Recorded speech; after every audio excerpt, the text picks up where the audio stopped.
Welcome to N24 news. ముందుగా headlines చూద్దాం. భారీ పెట్టుబడుల ప్రాజెక్టులకు SIPB ఆమోదం. 50కి పైగా ప్రాజెక్టులపై సమీక్ష నిర్వహించిన సీఎం చంద్రబాబు. ఉపాధి పారిశ్రామిక అభివృద్ధికి పెట్టుబడులు కీలకమన్న ప్రభుత్వం. పెట్టుబడిదారులకు అనుకూల వాతావరణం కల్పిస్తామన్న హామీ. సింగరేణి కార్మికుల కోసం పోరాటం కొనసాగిస్తానన్న కవిత. కార్మికుల హక్కుల పరిరక్షణకు అండగా ఉంటామన్న హామీ. సింగరేణి తెలంగాణ ఆర్థిక వ్యవస్థకు వెన్నెముక అన్న వ్యాఖ్య. సమస్యల పరిష్కారానికి ఉద్యమాలకు సిద్ధమన్న కవిత. జ్ఞానేశ్వరి కుటుంబానికి ధైర్యం చెప్పిన హోంమంత్రి అనిత. చిన్నారి ఆచూకీ కోసం అన్ని కోణాల్లో దర్యాప్తు. ప్రత్యేక బృందాలతో గాలింపు చర్యల కొనసాగింపు. చిన్నారిని క్షేమంగా తీసుకురావడమే లక్ష్యమన్న అనిత.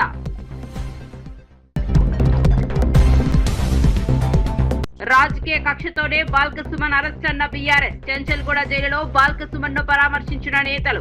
ప్రజా సమస్యలపై మాట్లాడినందుకే వేధింపులన్న ఆరోపణ. బాల్కసుమన్ కు పార్టీ పూర్తి మద్దతు ప్రకటించిన బీఆర్ఎస్. సాయి కృష్ణ కేసును నీరుగార్చే కుట్ర జరుగుతోందన్న అవినాష్. బాధిత కుటుంబానికి న్యాయం చేయాలని డిమాండ్. పూర్తి స్థాయి దర్యాప్తు జరపాలన్న వైఎస్ఆర్సీపీ నేత. నిజాలు వెలుగులోకి వచ్చే వరకు పోరాటం కొనసాగుతుందన్న అవినాష్.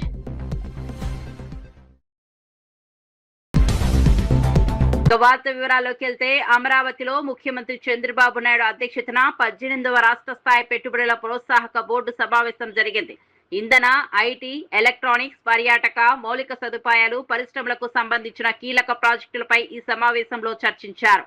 రాష్ట్రానికి భారీ పెట్టుబడులు తీసుకురావడమే లక్ష్యంగా 50కి పైగా ప్రాజెక్టులకు ఆమోదం తెలిపే అంశంపై సమగ్రంగా సమీక్ష నిర్వహించారు.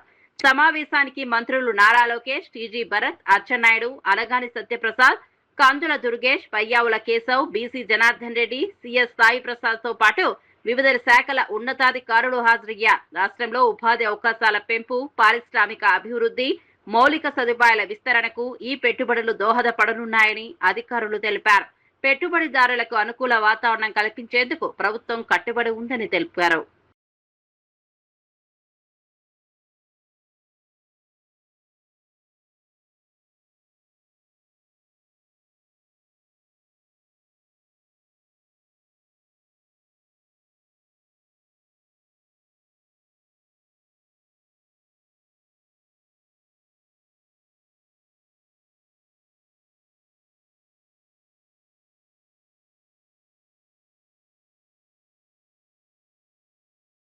వైఎస్ఆర్సీపీ అధినేత వైఎస్ జగన్మోహన్ రెడ్డి తాడేపల్లిలోని తన నివాసంలో రంపచోడవరం నియోజకవర్గానికి చెందిన మాజీ ప్రజాప్రతినిధులు, ముఖ్య నాయకులతో సమావేశమయ్యారు. ఈ సందర్భంగా పార్టీ బలోపేతం, భవిష్యత్ కార్యాచరణ, స్థానిక రాజకీయ పరిస్థితులపై విస్తృతంగా చర్చించారు. గ్రామ స్థాయి నుంచి పార్టీ నిర్మాణాన్ని మరింత బలోపేతం చేయాలని నాయకులకు సూచించారు. ప్రజల సమస్యలపై నిరంతరం పోరాడాలని, పార్టీ సిద్ధాంతాలను ప్రజల్లోకి తీసుకెళ్లాలని పిలుపునిచ్చారు. కూటమి ప్రభుత్వ విధానాలపై ప్రజల్లో అవగాహన కల్పించాలని పేర్కొన్నారు. రాబోయే రాజకీయ పరిణామాలను దృష్టిలో ఉంచుకొని సమన్వయంతో పనిచేయాలని నాయకులకు సూచించారు. నియోజకవర్గంలో పార్టీ కార్యకలాపాలను మరింత చురుకుగా నిర్వహించాలని జగన్ దిశా నిర్దేశం చేసినట్లు సమాచారం. తర్వాత చెత్తబుట్టలో పట్టేసేవాళ్ళు. అట్లాంటిది మొట్టమొదటిసారిగా ఎన్నికలప్పుడు మేనిఫెస్టో అంటూ ఒక మాట ఇస్తే ఆ మాట మీద నిలబడాలని, ఆ మేనిఫెస్టోను ఒక భగవద్గీత గాను, ఒక బైబిల్ గాను, ఒక ఖురాన్ గాను భావించి ఇంప్లిమెంట్ చేసి 99% హామీలను అమలు చేసిన పార్టీ ఏదైనా ఈ రాష్ట్రంలో కానీ దేశంలో కానీ ఎక్కడైనా ఉంది అని అంటే అది ఒక వైఎస్ఆర్సీపీ పార్టీ ఏనే అని చెప్పి గర్వంగా కూడా చెప్పగలుగుతాం. మేనిఫెస్టో అన్నది ఆ మాదిరిగా క్రమం తప్పకుండా బడ్జెట్ సమావేశాలు పెట్టేటప్పుడే ఏ పథకం ఏ నెలలో ఇస్తాము అని చెప్పి కూడా క్రమం తప్పకుండా మళ్ళీ అది అమలు చేసిన పార్టీ కూడా ఎక్కడైనా దేశంలో ఉంది అని అంటే అది కూడా ఒక వైఎస్ఆర్సీపీ ప్రభుత్వం మాత్రమే. అంతగా ఏకంగా ఎప్పుడు కని విని ఎరగని విధంగా పరిపాలనలో మార్పులు కూడా తీసుకొచ్చు. మనం రాకమునుపు స్కూళ్ళు ఎలా ఉండేటివి, మనం వచ్చిన తర్వాత స్కూళ్ళు ఎలా మారాయి అన్నదానికి మీలో ఎవరికి మైక్ ఇచ్చినా కూడా నాకన్నా చక్కగా చెప్పగలుగుతారు. మనం రాకమునుపు హాస్పిటల్లో ఆరోగ్యశ్రీ పరిస్థితి ఎలా ఉండేది, మనం వచ్చిన తర్వాత హాస్పిటల్లో ఆరోగ్యశ్రీ పరిస్థితి ఎలా మెరుగైంది అన్నది నాకన్నా బాగా మీలో ఎవరికి మైక్ ఇచ్చినా కూడా నాకన్నా బాగా చెప్పగలుగుతారు. మనం రాకమునుపు వ్యవసాయం అన్నది రైతు ఎన్నెన్ని ఇబ్బందులు పడుతూ ఉన్నారు,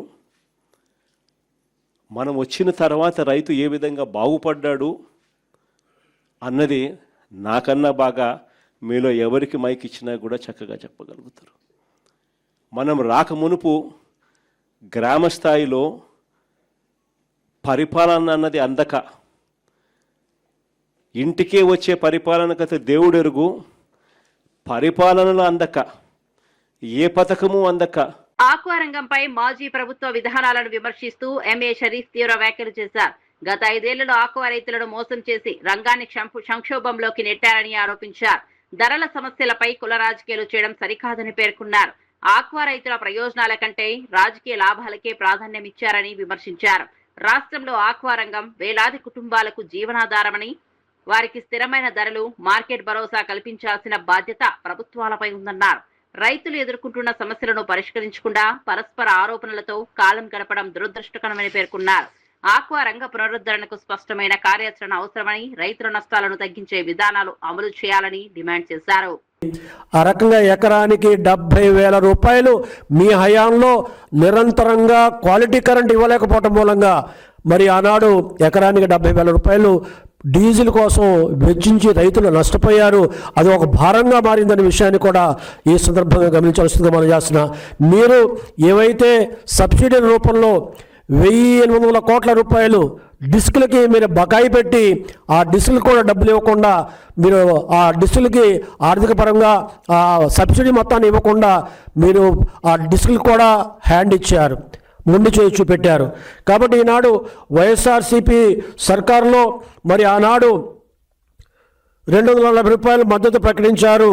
కానీ అది 240 రూపాయలు ధర ఏదైతే మరి ఇది ఉందో, రొయ్యలు ఉన్నాయో దాన్ని 240 రూపాయలు ప్రకటించారు. కానీ అది కేవలం 210 రూపాయలకే మరి రైతులు దగ్గర మద్దతు ధర 240 రూపాయలు పెట్టినప్పుడు కూడా మీ హయాంలో కేవలం 210 రూపాయలకు కొని ఆ రకంగా కూడా మీరు మాట తప్పారు, మోసం చేశారని విషయాన్ని సందర్భంగా మనం చేస్తున్నా. వ్యవసాయ మార్కెట్ కమిటీల్లో ఆక్వా ఉత్పత్తుల మీద మరి 25 పైసలు మరి సుంకం ఉండేది, మీరు దాన్ని రూపాయికి పెంచారు. ఆ రకంగా వారి మీద సుమారుగా మరి భారం వేశారు, అంటే 75 పైసల భారాన్ని మీరు మోపారు.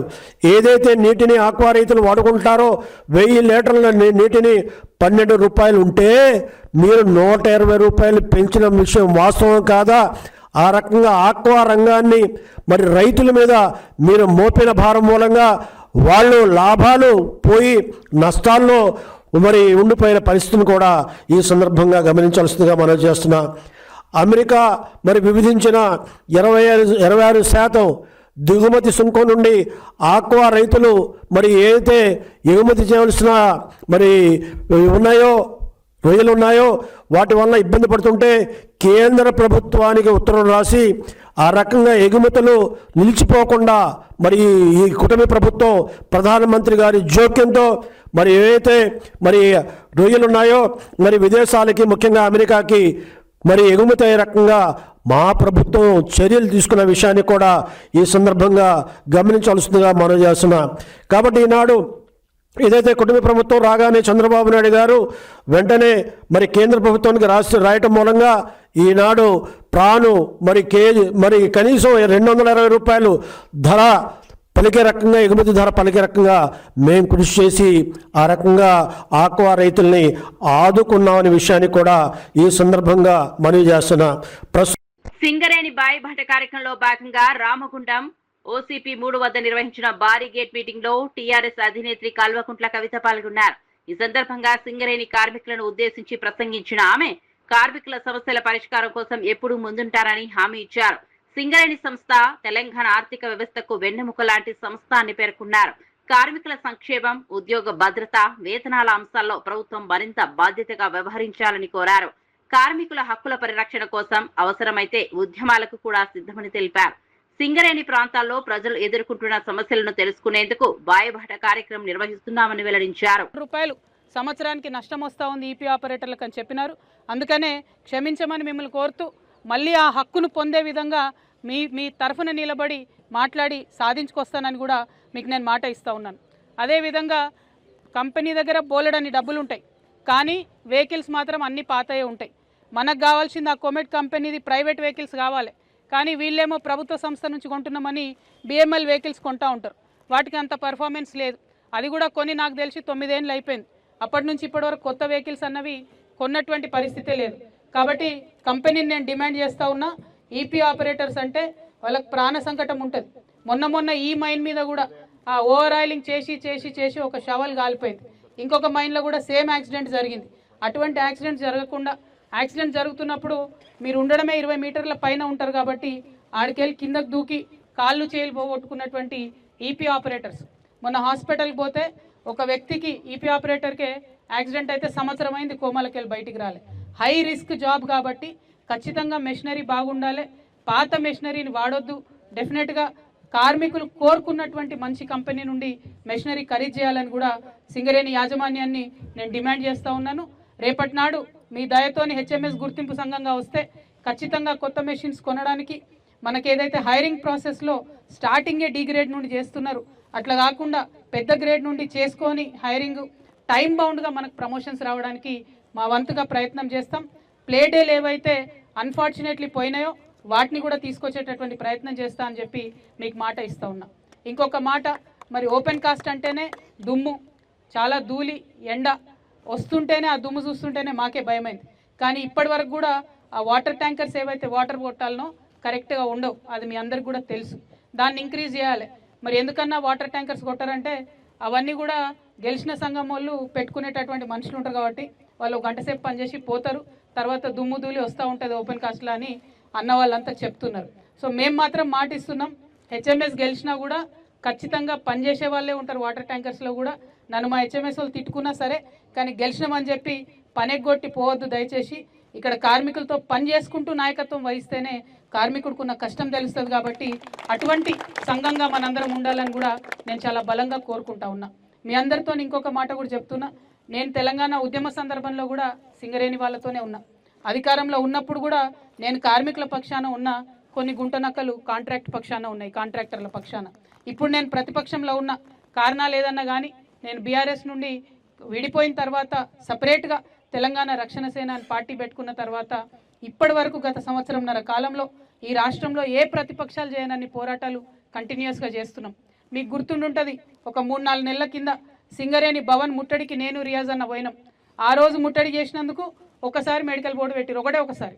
ఆంధ్రప్రదేశ్ పర్యాటక రంగాన్ని మరింత అభివృద్ధి చేసేందుకు బీచ్ సాక్షి విధానాన్ని అమలు చేయనున్నట్లు మంత్రి కొల్లు రవీంద్ర ప్రకటించారు. విశాఖపట్నం సూర్యలంక బీచ్లలో పైలట్ ప్రాజెక్టు ఈ కార్యక్రమాన్ని ప్రారంభించినట్లు తెలిపారు. దేశంలోని పలు రాష్ట్రాల్లో ఇప్పటికే విజయవంతంగా అమలవుతున్న ఈ విధానాన్ని ఇప్పుడు ఏపీలో ప్రవేశపెడుతున్నామని పేర్కొన్నారు. బీచ్ల వద్ద తాత్కాలిక విశ్రాంతి కేంద్రాలు, పర్యాటకులకు అవసరమైన సౌకర్యాలు కల్పించనున్నట్లు వెల్లడించారు. నియంత్రిత వాతావరణంలో తక్కువ ఆల్కహాల్ శాతం ఉన్న పానీయాలను మాత్రమే అందుబాటులో ఉంచుతామని స్పష్టం చేశారు. పర్యాటక రంగం ద్వారా ఉపాధి అవకాశాలు పెరగడంతో పాటు స్థానిక ఆర్థిక వ్యవస్థకు కూడా ఊతమిస్తుందని మంత్రి చెప్పారు. రాష్ట్రాన్ని ప్రముఖ పర్యాటక గమ్యస్థానంగా తీర్చిదిద్దడమే లక్ష్యమన్నారు. ఇబ్బంది రాకుండా ఏదైతే స్టార్ హోటల్స్ కి దగ్గరగా ఉన్న దాని దగ్గరే ప్రజలకి ఎక్కడా కూడా ఇబ్బంది కలిగించకుండా మాత్రమే అది పైలట్ కింద మనం విశాఖపట్నం అలాగే సూర్యలంకలో ఏర్పాటు చేస్తున్నాం. ఎక్కడా కూడా మన సంప్రదాయాలు సంస్కృతికి సంబంధించినటువంటి అంశాలని ఎక్కడ ఇబ్బంది కలిగించకుండా కేవలం టూరిజంను దృష్టిలో పెట్టుకుని మాత్రమే ఏర్పాటు చేయడం జరుగుతుంది. ఎక్కడా కూడా దీంట్లో ఐఎంఎఫ్ఎల్కి సంబంధించినవి ఉండవు. ఓన్లీ తక్కువగా ఆల్కహాల్ ఉన్నటువంటి బీరు, వైన్ మాత్రమే అందులో అవైలబిలిటీలో ఉంటాయి తప్ప ఈ ఐఎంఎఫ్ఎల్ కానీ ఈ ఆల్కహాల్ ఎక్కువగా ఉండే పర్సంటేజ్ ఉన్నాయి ఉండవు. ఇది కూడా ఏంటంటే జస్ట్ ఫర్ ఒక టూరిజం డెవలప్మెంట్ చేయడం కోసం మాత్రమే. మిగతా రాష్ట్రాల్లో ఉంది అదే పాలసీ తీసుకున్నాం. దాంట్లోనే ఇంకొద్దిగా మనకి లోకల్గా ఎక్కడ ఇబ్బంది రాకుండా ఉండేదని ఏర్పాటు. విద్యార్థులకు అందిస్తున్న విద్యా కిట్లపై మాజీ మంత్రి హరీష్ రావు చేసిన వ్యాఖ్యలను సంక్షేమ శాఖ మంత్రి అడ్లూరి లక్ష్మణ్ ఖండించారు. పూర్తి అవగాహన లేకుండానే హరీష్ రావు విమర్శలు చేస్తున్నారని అన్నారు. ఆర్థికంగా వెనుకబడిన విద్యార్థులకు నాణ్యమైన విద్యా సామగ్రి అందించేందుకు ప్రభుత్వం కట్టుబడి ఉందని స్పష్టం చేశారు. విద్యార్థుల అవసరాలను దృష్టిలో ఉంచుకుని కిట్లను రూపొందించామని తెలిపారు. విద్యారంగంలో ప్రభుత్వం చేపడుతున్న సంస్కరణలను ప్రతిపక్షం రాజకీయ కోణంలో చూడటం సరికాదన్నారు. పేద విద్యార్థులకు సమాన అవకాశాలు కల్పించడమే ప్రభుత్వ లక్ష్యమని పేర్కొన్నారు. విద్యా కిట్ల ద్వారా విద్యార్థులపై ఆర్థిక భారం తగ్గుతుందని, ప్రభుత్వ పాఠశాలల్లో చదువుతున్న వారికి మరింత ప్రయోజనం చేకూరుతుందని వివరించారు. గుణం మీది, అది మీ పెటెంట్, అది మీ జన్మ హక్కు. ఖబర్దార్ ఈశ్వర్, నేను అనుకుంటున్నా కావచ్చు, కానీ నేను ఎక్కడ కూడా మంత్రి అన్నట్టు మంత్రి లెక్క అట్టాసన ఆలయం చేస్తే ఎప్పుడు వచ్చినా ఈ ఆర్ఎండ్బి గెస్ట్ హౌస్కి వచ్చినా ఒక్కరినే వస్తా, ప్రజలుంటే ప్రజలను కలిసిపోతా. నువ్వు దళిత ముసుగులో ఉన్న ఒక దొరవు, నువ్వు ఇంకా అహం దగ్గర నీకు. జీవన్ రెడ్డి గారు మొన్న 2 నెలల క్రితం వరకు కూడా కాంగ్రెస్ పార్టీలో ఉన్నాడు కదా. 3 పంటలు వడ్ల పంటలు కొనుగోలు చేసినాం కదా. మరి 3 పంటలలో మేము ఎంత దోసుకున్నామో మరి జీవన్ రెడ్డి గారు చెప్పాం. జీవన్ రెడ్డి గారికి ఎంత వాటా ముట్టిందో చెప్పమని. కాకినాడ జిల్లా తుని మండలం సిహెచ్ అగ్రహారంలో అదృశ్యమైన 2 ఏళ్ల చిన్నారి జ్ఞానేశ్వరి కుటుంబాన్ని హోంమంత్రి వంగలపూడి అనిత పరామర్శించారు. కుటుంబ సభ్యులను కలిసి ధైర్యం చెప్పిన ఆమె చిన్నారి ఆచూకీ కోసం అన్ని కోణాల్లో దర్యాప్తు కొనసాగుతోందని తెలిపారు. జిల్లా ఎస్పీ బిందు మాధవ్ తో కలిసి మాట్లాడి జిల్లా దర్యాప్తు పురోగతిని సమీక్షించారు. అటవీ శాఖ, పోలీస్ శాఖ, ఇతర విభాగాల సమన్వయంతో గాలింపు చర్యలు కొనసాగుతున్నాయని వెల్లడించారు. సీసీ కెమెరాల ఫుటోజీ పరిశీలనతో పాటు ఫోన్ కాల్ వివరాలను కూడా విశ్లేషిస్తున్నామని చెప్పారు. చిన్నారిని క్షేమంగా కుటుంబ సభ్యుల వద్దకు చేర్చేందుకు ప్రభుత్వం అన్ని ప్రయత్నాలు చేస్తోందని హామీ ఇచ్చారు. ఏ చిన్న ఆధారాన్ని విస్మరించకుండా ప్రత్యేక బృందాలు పనిచేస్తున్నాయని చెప్పారు. మనసుకి చాలా బాధ అనిపించింది, కలిసి వస్తుంది. డే బై డే కంపల్సరీగా ఇమీడియట్ గా సాయంత్రానికి మా డిపార్ట్మెంట్ కి వీళ్ళు వచ్చి కంప్లైంట్ ఇవ్వడం కాదండి, గ్రామస్తుల్లో కొంతమంది డిపార్ట్మెంట్ కి ఇలా ఒక చంటి పిల్ల కనిపించకుండా పోయిందనే సంగతి తెలిస్తే ఇమీడియట్ గా డిపార్ట్మెంట్ అంతా కూడా ఇక్కడికి వచ్చి సెర్చ్ చేయడం మొదలు పెట్టారు. డిపార్ట్మెంట్ తెలుసుకొని ఇక్కడికి రావడానికి ముందే సుమారుగా గ్రామస్తులు కూడా ఒక 200 మందికి పైగా ఆ అమ్మాయి గురించి, ఆ చంటి బిడ్డ గురించి ఎతకడం కూడా ప్రారంభించారు. అయితే అదే సమయంలో ఇంచుమించుగా 2 గంటల అమ్మాయి కనిపించకుండా పోయిన సమయం కూడా దగ్గర 11:50 నిమిషాలకి వాళ్ళ తండ్రి ఇక్కడ దింపడం, అదే విధంగా అమ్మాయి ఒకే కెమెరాలు ముందుకు వెళ్ళడం కూడా కనిపించింది, తిరిగి వెనక్కి రావడం కనిపించలే. ఈ చుట్టుపక్కల కెమెరాస్ ఏ విధంగా ఉన్నాయని సెర్చ్ చేయడం కూడా మొదలు పెట్టాం. అయితే ఇమీడియట్ గా తర్వాత 2 గంటల నుంచి 5 గంటల వరకు కూడా చాలా పెద్ద భారీ వర్షం పడడం కారణంగా కాసేపు ఆ సెర్చింగ్ కూడా ఆపి తర్వాత మళ్ళీ అగైన్ సెర్చింగ్ కూడా మొదలు పెట్టారు. 12 రోజులుగా కూడా ఆ అమ్మాయి కొంచెం మనకి కనిపించకుండా పోవటం అనేది నిజంగా చెప్పాలంటే చాలా బాధాకరం. గవర్నమెంట్ కూడా ఇమీడియట్ గా పోలీస్ డిపార్ట్మెంట్ చర్యలు తీసుకొని వెంటనే SDRF టీమ్ ని డిప్లాయ్ చేసుకున్నాం. SDRF టీమ్ తో పాటు ANS పార్టీస్ ని కూడా తీసుకొచ్చి ఇక్కడ సెర్చ్ చేయడం మొదలు పెట్టాం. ఓవరాల్ గా జిల్లాలో ఉన్న అన్ని పార్టీస్ ని కూడా ఇక్కడికే తీసుకొచ్చి, పోలీస్ పార్టీస్ అన్నిటిని తీసుకొచ్చి ఈ సెర్చింగ్ లో మనం యూజ్ చేసాం. అదేవిధంగా టవర్ డంప్ తీసుకున్నాం, CDRs తీసుకున్నాం. టవర్ డంప్ కూడా ఇక్కడ తక్కువ మంది ఉండడం వల్ల ప్రతి ఒక్క ప్రభుత్వం ప్రోత్సహిస్తున్న 7 రకాల వడ్ల సాగు వల్ల రైతులకు నష్టం జరుగుతోందని మాజీ మంత్రి జీవన్ రెడ్డి ఆరోపించారు. బోనస్ కల్పిస్తామని చెబుతున్నా దిగుబడి పరంగా రైతులు ఎకరానికి 10 క్వింటాల వరకు నష్టపోయే ప్రమాదం ఉందన్నారు. ప్రభుత్వం ప్రస్తుతం గుర్తించిన 7 రకాల వడ్లు ఎకరానికి సుమారు 20 క్వింటాలు మాత్రమే ఇస్తే ఇతర 26 రకాల వడ్లు 30 క్వింటాల వరకు దిగుబడి ఇస్తాయని వివరించారు. ఈ కారణంగా రైతులు ఒక ఎకరానికి సుమారు 24,000 రూపాయల వరకు నష్టపోయే అవకాశం ఉందని పేర్కొన్నారు. రైతుల ప్రయోజనాలను దృష్టిలో పెట్టుకుని పంటల ఎంపికపై ప్రభుత్వం పునరాలోచించుకోవాలని కోరారు. అధిక దిగుబడి ఇచ్చే రకాల వడ్లకు కూడా ప్రోత్సాహకాలు అందించాలని డిమాండ్ చేశారు. రైతుల ఆదాయం పెరిగేలా విధానాలు ఉండాలని జీవన్ రెడ్డి సూచించారు. ఆ 26 రకాలు ఉన్నాయి కదా, 26 రకాలు అవి దాదాపు 30 క్వింటల్ వస్తాయి. 30 క్వింటల్కి 20 క్వింటల్ మధ్య వ్యత్యాసం 10 క్వింటల్. 10 క్వింటల్ అంటే ప్రభుత్వం మద్దతు ధర మనం లెక్కకు తీసుకుంటే 2,470 రూపాయలు ఎంత ఉన్నది ఇప్పుడు. 2,470 రూపాయలు అని చెప్పంటే ఇంటూ 10 24,700 రూపాయలు. 24,700 రూపాయల విలువ గల దిగుబడి తగ్గే అవకాశం ఉంది. అంటే రైతుకు మేలు ఏది లాభసాటి చెప్తున్నారా, లేక మీ బాధ్యత తప్పించుకోవడానికి, ఇలా ప్రభుత్వం ప్రొక్యూర్మెంట్ బాధ్యత తప్పించుకోవడానికి కొరకు అంటున్నాను. ధాన్యం సేకరణ బాధ్యత తప్పించుకోవడానికి కొరకు ఇలా మార్కెట్ డిమాండ్ వరి ధాన్యాన్ని మాత్రమే సాగు చేయండి అని చెప్పంటే ఇవాళ ప్రభుత్వం దాన్ని సేకరించే బాధ్యత లేకుండా మార్కెట్లోనే మీరు అమ్ముకోవచ్చు. మీదే అది ఏదైతుందో మార్కెట్ డిమాండ్ ఎట్టుంటో మేము చెప్పలేం. మరి ప్రభుత్వం దాన్ని సేకరించాలని చెప్పంటే ప్రభుత్వం మీద బాధ్యత పడుతుంది. పాతపట్నం నియోజకవర్గాన్ని అన్ని రంగాల్లో అభివృద్ధి చేసి ఆదర్శ ప్రాంతంగా తీర్చిదిద్దుతామని ఎమ్మెల్యే మావిడి గోవిందరావు తెలిపారు. కూటమి ప్రభుత్వ 2 ఏళ్ల విజయోత్సవంలో మాట్లాడుతూ రాష్ట్రాన్ని సంక్షోభం నుంచి అభివృద్ధి సంక్షేమ దిశగా నడిపించామని పేర్కొన్నారు. 2 ఏళ్ల కాలంలోనే పాతపట్నం నియోజకవర్గానికి సుమారు 1200 కోట్ల నిధులు తీసుకొచ్చి అభివృద్ధి పనులు చేపట్టినట్లు వెల్లడించారు. సంక్షేమ అభివృద్ధిని 2 కళ్లుగా భావిస్తూ ప్రభుత్వం ముందుకు సాగుతోందన్నారు. కేంద్ర ప్రభుత్వ సహకారంతో రాష్ట్రం మళ్లీ అభివృద్ధి పథంలో నడుస్తోందని చెప్పారు. CM Chandrababu, deputy CM Pawan Kalyan నాయకత్వంలో రాష్ట్రానికి కొత్త దిశ లభించిందని పేర్కొన్నారు. నియోజకవర్గ ప్రజల ఆశయాలకు అనుగుణంగా మరిన్ని అభివృద్ధి కార్యక్రమాలు చేపడతామని హామీ ఇచ్చారు. అందరూ ఉద్యోగాలకు వచ్చిన కూడా సరైన న్యాయం జరుగుతుంది. టీచర్స్ నుంచి అంగన్వాడీ ఎంప్లాయీస్ నుంచి మొత్తం ఆ ఎంప్లాయీస్ కూడా సరైన న్యాయం జరుగుతుంది. ప్రభుత్వం ఆలోచిస్తుంది. అయితే ఎందుకు లేట్ అవుతుందో మీ అందరికీ ఒక విషయం చెప్పాలి. తక్కువ దాతల వలస లాంటి విలేజ్లు ఎన్నో సంవత్సరాల నుంచి వస్తున్న రోడ్లు, ఆ రోడ్లు కూడా ఇప్పుడు అవుతున్నాయి. ఎన్నో సంవత్సరాల నుంచి ఎదురు చూస్తున్న సిరిసిల్ల రోడ్డు, ఆ రోడ్డు తారు లేకపోవడం వల్ల లేదు, ఆ రోడ్డు కూడా కంప్లీట్ అయిపోతుంది. ఇలా చూసుకుంటే ఎన్నో రోడ్స్ అవుతున్నాయి. ప్రభుత్వాలు విజన్ చూడండి. మాయ మాటలు చెప్పిన ప్రభుత్వాల గురించి కాదు. మీకు నేను మళ్ళీ మాటిస్తున్నాను. ఆడపిల్లలకి ఏదైతే హామీ ఇచ్చారో అది తక్కువ టైంలో మీకు అందరికి కూడా మీ హామీ నెరవేర్దని నేను అందరికీ తెలియజేస్తున్నాను. అదే కాదు, మీ అందరికీ మీకు ఒకే ఒక మాట చెప్తాను, మీ అందరికీ రిక్వెస్ట్ చేస్తున్నాను. మసి పూసి మారడికాయ చేయాలనుకుంటున్నారు ఈ మహాతల్లి మొత్తం ప్రభుత్వ మంత్రులు. ఇక్కడ 2% మొన్న ఒక మాట ఇచ్చింది మీ అందరి చెల్లెల ఊగిపోతూ కూటమి ఎమ్మెల్యేలు సిద్ధంగా చేస్తున్నారు. కూటమి ఎమ్మెల్యేలు సిద్ధంగా చేస్తారు. ఇక్కడ మామిడి గోవిందరావు కూడా సిద్ధంగా చేస్తున్నారు అన్నారు. రైట్, ఆ పాయింట్ గా వద్దాం. గతంలో భవన నిర్మాణ కార్మికులు ఇసుక రేటు ఎక్కువ అయిపోయిందని ఇసుక లేదని చెప్పి రేట్లు పెరిగిపోవడం వల్ల కనీసం భవన నిర్మాణానికి ఉపాధి అవకాశాలు లేవు. అలాంటి టైంలో చంద్రబాబు నాయుడు గారు ప్రీ ఇసుక విధానం పెట్టారు. కానీ 2019, 2024 ఒక ఇసుక లారీ 60,000 రూపాయలకి అమ్మిన వ్యక్తి ఎవరంటే అది రెడ్డి శాంతమ్మ. అది వైఎస్ఆర్సీపీ ప్రభుత్వం అని అందరికీ తెలియాలి. ఒక మాట గుర్తుంచుకోండి. 2019, 2024 ఒక ట్రాక్టర్ రేటు 10,000కి అమ్మిన వ్యక్తి ఎవరైనా ఉన్నారంటే అది రెడ్డి శాంతమ్మ. అది ఒక వైఎస్ఆర్సీపీ ప్రభుత్వం అని మీరు అందరూ గుర్తుంచుకోండి. మళ్ళీ నేను చెప్తున్నాను, మన ప్రభుత్వం వచ్చిన తర్వాత ట్రాక్టర్ 500 రూపాయలకి, లారీ ఇసుక లారీ 2,000 రూపాయలకి దొరుకుతుంది. అక్కడ మీరు బిల్లు చేసుకుంటే అది బిల్డింగ్ సేమ్ ఛార్జెస్. బట్ దాని మీద 60,000 ఎక్కడ ఉంది, 60,000 ఎక్కడ ఉంది, 2,000 రూపాయలు ఎక్కడ ఉంది? రాతల్లి మాట్లాడు. తిరుమలగిరి సర్వే నంబర్ 157/1 భూ వివాదంలో కేటీఆర్ పై ఎమ్మెల్యే గణేష్ చేసిన ఆరోపణలు కంటోన్మెంట్ బీఆర్ఎస్ నాయకులు తీవ్రంగా ఖండించారు. కేటీఆర్ డబ్బులు తీసుకుని ప్రభుత్వ భూమిని ప్రైవేట్ వ్యక్తులకు అప్పగించారని చేసిన ఆరోపణలు నిరాధారణని పేర్కొన్నారు. నిజంగా అలాంటిదే జరిగి ఉంటే ఇప్పటికే అక్కడ నిర్మాణాలు పూర్తయ్యేవని ప్రశ్నించారు.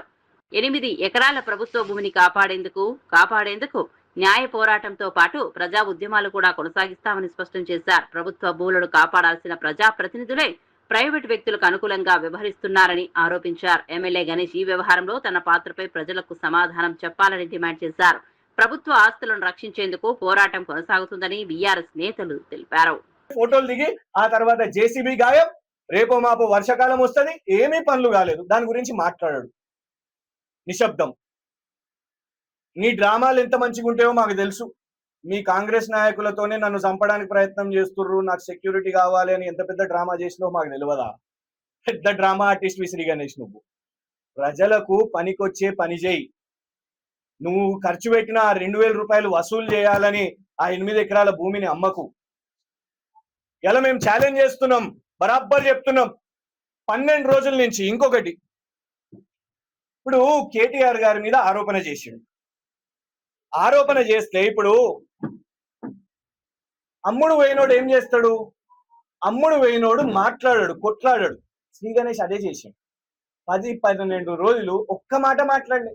కాంగ్రెస్ నాయకులు ఎవ్వరు వచ్చి బయటికి మాట్లాడలే. పాపం చూడండి, పెద్దలు వారు గతంలో కాంగ్రెస్ నుంచి పోటీ చేసిరు, ఇప్పుడు మార్కెట్ వైస్ చైర్మన్ గా కూడా ఉన్నారు. దేవుడు కాక వచ్చిండే అది ప్రభుత్వ భూమే అని చెప్పిండు. నువ్వు కూడా అది ప్రభుత్వ భూమి, నేను కొట్లాడతా, దాన్ని ప్రభుత్వ భూమిని. కృష్ణ ఘటనపై రాష్ట్ర ప్రభుత్వం వ్యవహరిస్తున్న తీరును వైఎస్ఆర్సీపీ నేత దేవినేని అవినాష్ తీవ్రంగా ఖండించారు. రాష్ట్ర వ్యాప్తంగా పేకాట క్లబ్బులు యథేచ్ఛగా నడుస్తున్నాయని, వాటికి అధికార పార్టీ నేతల మద్దతు ఉందని ఆరోపించారు. సాయి కృష్ణ కేసులో నిజాలు బయటకు రాకుండా ప్రభుత్వం ప్రయత్నిస్తోందనే అనుమానాలు ప్రజల్లో ఉన్నాయని పేర్కొన్నారు. చంద్రబాబు, పవన్ కళ్యాణ్ పోలీసు అధికారులతో సమావేశాలు నిర్వహించినా బాధిత కుటుంబానికి న్యాయం చేసే దిశగా స్పష్టమైన చర్యలు కనిపించడం లేదన్నారు.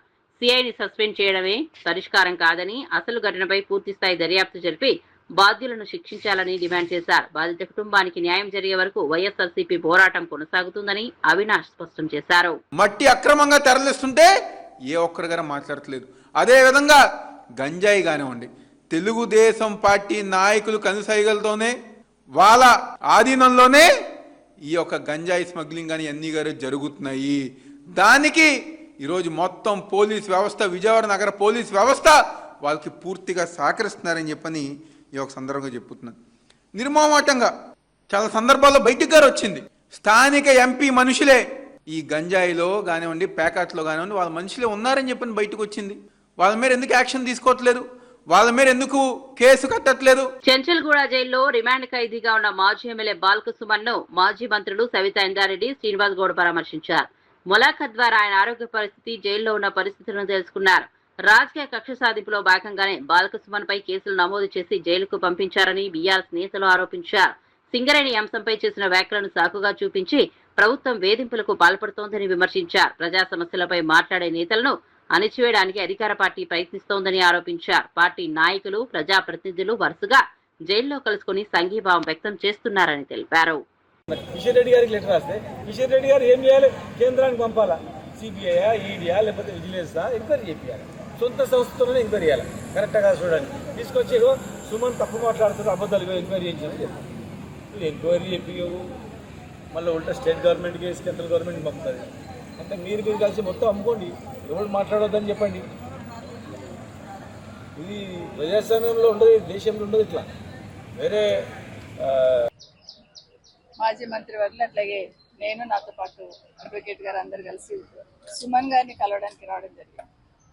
ప్రజల పక్షాన, ప్రజల గొంతుగా ఆ ప్రాంతంలో జరుగుతున్న అన్యాయాన్ని ప్రశ్నిస్తే ఈరోజు కేసు పెట్టి, అక్రమంగా కేసు పెట్టి దాదాపు 20 రోజుల నుండి జైల్లోనే పెట్టిన సందర్భం తెలంగాణ ప్రజలందరూ గమనిస్తూ ఉన్నారు. సుమన్కి జైలుకి రావడం కొత్త ఏం కాదు. ఎందుకంటే తెలంగాణ మూమెంట్ అప్పుడు కూడా కేసీఆర్ గారితో పాటు ఉద్యమంలో స్టూడెంట్ లీడర్గా పార్టిసిపేట్ చేసి చాలాసార్లు తెలంగాణ ఉద్యమం కోసం కేసులైనవి, అవన్నీ కూడా భరించున్నారు తెలంగాణ రాష్ట్ర సాధనలో. ఈరోజు కూడా తనేం తప్పు చేసి కాదు కానీ ప్రజల కోసము, అక్కడున్న సింగరేణికి సంబంధించిన అక్కడి కార్మిక సోదరుల కోసం ప్రశ్నించినందుకు ఈరోజు సుమన్ని జైల్లో పెట్టేసి, కేసు పెట్టేసి ఈరోజు పెట్టిన సందర్భం తెలంగాణ ప్రజలు అన్ని గమనిస్తూ ఉన్నారు. ముఖ్యంగా సింగరేణిలో ఈ ప్రభుత్వం వచ్చినాక, రేవంత్ రెడ్డి గారి ప్రభుత్వం వచ్చినాక జరుగుతున్న అవినీతి అక్రమాల మీద ప్రశ్నిస్తున్నందుకు ఈరోజు తట్టుకోలేక జైలు పంపించినారు. ఇదే కాదు, మొన్న మున్సిపల్ ఎలక్షన్స్లలో, కేతన్పల్లి మున్సిపల్ ఎలక్షన్స్లలో కూడా మెజార్టీ వచ్చింది, ఎట్లాగైనా మెజార్టీని ఇచ్చేసి మళ్ళీ వాళ్ళ కోటాలో వాళ్ళ ఖాతాలో వేసుకోవాలి కాంగ్రెస్ పార్టీ అనే ఉద్దేశంతో ఆ రోజు కూడా ఒక కేసు పెట్టి లోపలికి పంపించిన సందర్భం చూస్తున్నాం. ఈరోజు సింగరేణిలో ఉన్న అక్కడున్న కార్మిక సోదరుల కోసం అక్రమాలు జరుగుతూ ఉన్నాయని ప్రశ్నిస్తున్న సందర్భంలో ఈరోజు మరొకసారి దాన్ని డైవర్ట్ చేయాలనే ప్రయత్నం ఈ రాష్ట్ర ముఖ్యమంత్రి గారు చేస్తున్నారని స్పష్టంగా అర్థమవుతుంది. ఈరోజు మేము అడుగుతున్నాం, బీఆర్ఎస్ పార్టీ తరఫున మేము అడుగుతున్నది ఏంటి? సింగరేణిలో అవినీతి జరుగుతుంది, అక్రమాలు జరుగుతూ ఉన్నాయని పాయింట్ టు పాయింట్ మాట్లాడుతున్నాం. నైని కోల్ బ్లాక్స్ టెండర్ నుండి మొదలు పెడితే మొన్న 40 లక్షల మెట్రిక్ టన్నులు కోల్ మాయమైంది, ఎక్కడ పోయిందని అడుగుతున్నాం. దాని గురించి సమాధానం చెప్పారు. ఇంచుమించు 1600 కోట్ల విలువైన కోల్ బొగ్గు మాయమైపోయింది, ఎక్కడ పోయింది అని అడుగుతున్నాం. దాని గురించి సమాధానం చెప్పారు. ఆ ఇష్యూని డైవర్ట్ చేయడానికి. అదే కాదు, అక్కడ డీజిల్ కుంభకోణం జరుగుతూ ఉంది, ఇంకా చాలా కుంభకోణాలు జరుగుతున్నాయి. అక్కడ ప్రతి ఒక్కటి ప్రశ్నిస్తే ఈరోజు దాదాపు 15,000 కోట్ల సంబంధించిన కుంభకోణం ఒకటి జరుగుతుంది. అది అక్కడ సింగరేణి కార్మికులకు సంబంధించిన కష్టానికి సంబంధించిన కష్టం. అది దానికి ప్రశ్నిస్తున్నందుకు ఈరోజు ఈ కేసు పెట్టి డైవర్ట్ చేయాలనే ప్రయత్నం చేస్తూ ఉన్నారు. ఇప్పుడే మాట్లాడుతుంటే సుమన్ చెప్తా ఉన్నారు, మర్డరర్ అని దాంట్లో రిమాండ్ రిపోర్ట్లో మర్డరర్ అని మెన్షన్ చేస్తున్నారట. అంటే ప్రజల హక్కుల కోసం, ప్రజల కోసం మాట్లాడుతూ ఉంటే హత్యా నేరం కూడా మోపుతారు అనేది ఇప్పుడే మొదటిసారి చూస్తూ ఉన్నాం. ఏది ఏమైనా తెలంగాణ ప్రజల కోసం, సింగరేణి సోదరుల కోసం, అక్కడున్న కార్మిక సోదరుల కోసం, వాళ్ళకి రావాల్సిన దానికోసం ఖచ్చితంగా వెనుక ఉంటారు. వాళ్ళు వెనుకుండడం జరుగుతుంది. ఈ ప్రభుత్వం చేస్తున్న అక్రమాలు బయటికి వెలికి తీసి వాటన్నిటిని నిర్ధారణ అయ్యేటట్టు ఖచ్చితంగా పోరాటం చేస్తాం. ఎన్ని కేసులు పెట్టినా భయపడేది లేదు. సుమన్కి మళ్ళీ బయటకు వచ్చిన తర్వాత మళ్ళీ వాటి మీద ప్రశ్నిస్తూనే ఉంటాం. అసలు బయటికి రాకూడదు, బెయిలే రాకూడదు అని స్పెషల్గా పీపీని అపాయింట్ చేశారట ఒక కేసులో. అంత శ్రద్ధ ముఖ్యమంత్రి గారు. అదే శ్రద్ధ ప్రజల మీద చూపించండి. అదే శ్రద్ధ అక్కడ అక్రమాల అన్యాయాలు జరుగుతున్నాయని చెప్తున్నాం సింగరేణిలో, దాని మీద దృష్టి పెట్టమని, అదే కాకుండా అక్కడున్న కార్మికుల సంక్షేమం కోసం ఆలోచించమని ఈ సందర్భంగా ముఖ్యమంత్రి గారిని కోరుతా ఉన్నాం. ఫ్రాన్స్ లో జరుగుతున్న G7 సదస్సు సందర్భంగా అమెరికా అధ్యక్షుడు డొనాల్డ్ ట్రంప్ కీలక వ్యాఖ్యలు చేశారు. ప్రధాని నరేంద్ర మోదీతో ద్వైపాక్షిక సమావేశం అనంతరం మీడియాతో మాట్లాడిన ట్రంప్ మోదీ నాయకత్వాన్ని ప్రశంసించారు. భారత్ పై ఎలాంటి దాడి జరిగినా అమెరికా అండగా నిలుస్తుందని స్పష్టం చేశారు. మోదీ నాయకత్వంలో భారత్ బలంగా ఎదుగుతోందని, రెండు దేశాల మధ్య వ్యూహాత్మక భాగస్వామ్యం మరింత బలోపేతం అవుతోందని పేర్కొన్నారు. ప్రపంచ భద్రత, ఆర్థిక అభివృద్ధి, వాణిజ్య రంగాల్లో భారత్ కీలక పాత్ర పోషిస్తోందని కొనియాడారు. అమెరికా భారత్ సంబంధాలు మరింత బలపడే దిశగా చర్చలు జరిగాయని వెల్లడించారు. Global maritime trade routes, including the Strait of Hormuz, and their safety is of utmost importance to us. Excellency, समझौते के लिए शांति के प्रयासों में आपने भरपूर प्रयास किया है. मुझे पूरा विश्वास है कि समझौते में सी फेरर की सुरक्षा भी सुनिश्चित होगी और उसको प्राथमिकता मिलेगी. Mr. President, you made tremendous efforts towards reaching this understanding and this agreement, and I'm confident that the issue of seafarers will receive the highest priority during the implementation of this agreement. Excellency, मैं फिर एक बार पश्चिम Asia में शांति बहाल कराने के आपके भरसक प्रयासों का मैं पूरी प्रशंसा करता हूं और आपका अभिनंदन करता हूं. Mr. President, once again, I deeply appreciate and I deeply commend your efforts in ensuring the restoration of peace and making efforts towards restoration of peace and stability in West Asia. Thank you very much. Thank you. Thank you. Friends, thank you. Can you speak to the defense relationship between India and the United States? I think it's a great relationship. I can tell you this, without having a contract, we don't have a contract, you have to write contract. But if they were attacked, we would be there to help them. How is that? Is that a good statement? Okay, come here, man. If anybody attacks that man, we're going to be there. Now, if there's a new leader, I'm not sure about that. If there's a new leader, I don't know about that. But if they're attacked and he's the leader, we're going to be there to help.